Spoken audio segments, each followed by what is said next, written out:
Okay, so to replace this little door release for the gas door, it's not so easy. You got to pull back all this stuff. Here, wait, hold on. There's some screws that hold it in. There's a screw down here behind this little latch.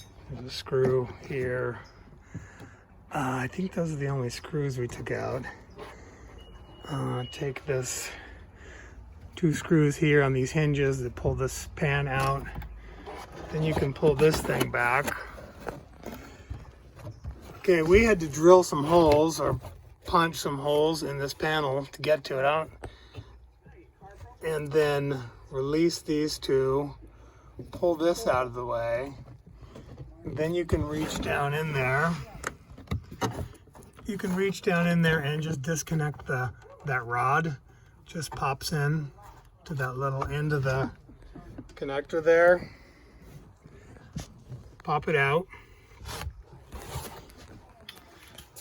Then you can just stick a screwdriver in here and wedge this thing out, pull that out.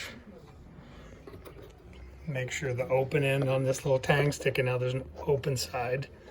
That goes in. Slide the new one back in.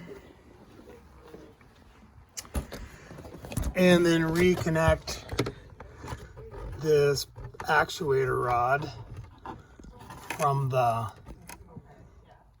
solenoid.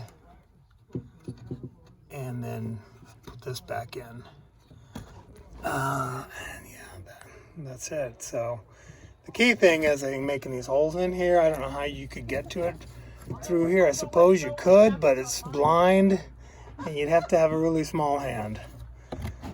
So there you go.